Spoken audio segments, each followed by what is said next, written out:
Welcome to सोमास Hindi class. इस video में बिहारी सतसई का दोहा संख्या 14 का वर्णन दिया जाएगा। दोहा है, खरी पातरी कान की कौन बहाऊ बानी, आँख कली ना रली करे, अली अली जिय जानी। शब्दार्थ। खरी का अर्थ है बहुत, अत्यंत, बड़ी। पातरी का अर्थ है पतली, सुकुमार अर्थात जिस पर किसी बात का प्रभाव शीघ्र पड़े। पातरी कान की का अर्थ है कान की पतली अर्थात किसी बात को सुनकर बिना विचार किए उस पर शीघ्र विश्वास कर लेने वाली। इस विशेषण से नायिका की अप्रौढ़ता व्यंजित होती है। बहाऊ का अर्थ है बहा देने के योग्य अर्थात बहा देने वाली या नष्ट करने वाली। आँख का अर्थ है मदार। मदार एक औषधीय पौधा है। इसको मंदार, आक, अर्क और अकौआ भी कहते हैं। बिहारी ने मदार वृक्ष की कली को नीरस रूप में दर्शाया है। रली का अर्थ है आनंद, विहार, सुख।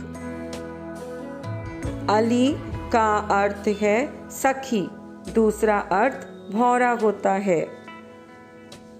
रली करे का अर्थ है विहार करे। अवतरण। मध्या नायिका ने नायक को अन्य स्त्री रत सुनकर मान किया है। सखी उसको समझाती है। व्याख्या। प्रस्तुत दोहे में मानिनी नायिका का वर्णन है जो कि नायक के प्रति सहज ही अविश्वास कर लेती है। द्युति नायिका को समझा रही है कि किसी के कहने सुनने पर यूं ही विश्वास नहीं कर लेना चाहिए।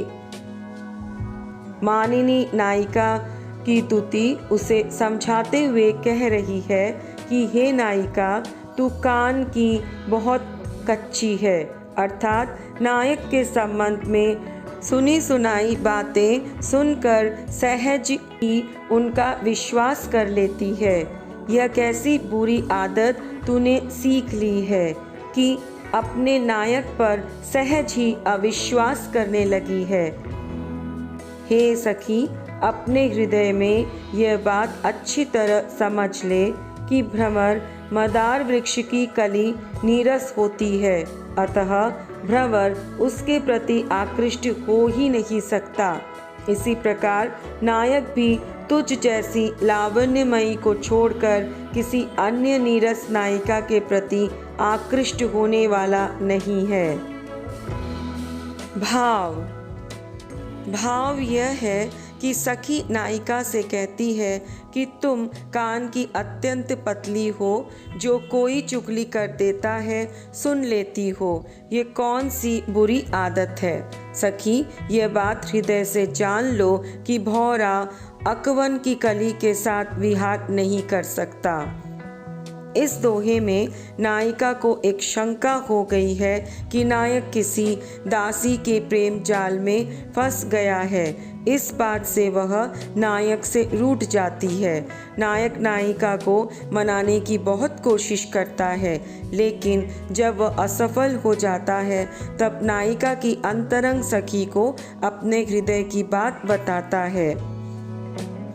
तब सखी नायक के संदेश को लेकर नायिका के पास जाती है और उसको समझाती हुई कहती है कि हे सखी, तू तो कान की कच्ची है। तुम्हारा यह स्वभाव तुम्हें नष्ट करने वाला है। बिना विचार किए सब बातों पर विश्वास कर लेती हो। तू मेरी इस बात को सत्य मान ले कि भ्रमर किसी भी स्थिति में आँख की कली के साथ विहार नहीं कर सकता है। अर्थात तुम्हारा प्रेयस किसी अन्य स्त्री का संसर्ग कभी नहीं करेगा।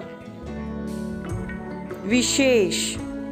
कवि ने प्रसंगानुकूल मुहावरों का प्रयोग करके अभिव्यंजना को सशक्त एवं सजीव बना दिया है। प्रस्तुत दोहे में खरी पात्री कान की तथा बहाऊ बानी का सार्थक प्रयोग किया है। नारी का हृदय अत्यंत कोमल होता है, अतः नायक के पर नायिका अनुरक्त होने की बात पर सहज ही विश्वास कर लेती है। अलंकार। यमक अलंकार। अली अली में यमक अलंकार है। रूपकातिशोक्ति अलंकार। आँख कली न रली करे अली में रूपकातिशोक्ति अलंकार है। रूपकातिशोक्ति अलंकार किसे कहते हैं? यह अतिशोक्ति अलंकार का एक भेद है जिसमें वर्णन रूपक की तरह होता है, परंतु केवल उपमान का उल्लेख करके उपमेय का स्वरूप उपस्थित किया जाता है, अर्थात उपमेय का अर्थ समझाया जाता है। छेकानुप्रास अलंकार। बहाऊ बानी जिया जानी में छेकानुप्रास अलंकार है। वर्ण मैत्री। संपूर्ण दोहे में वर्ण मैत्री है, अर्थात वर्ण व्यंजना की समानता है। इस वीडियो में बस इतना ही। अगले वीडियो में बिहारी सतसई का दोहा संख्या 15 का वर्णन विस्तार पूर्वक दिया जाएगा। अगर वीडियो ज्ञानवर्धक लगे तो लाइक और चैनल को सब्सक्राइब करें। धन्यवाद।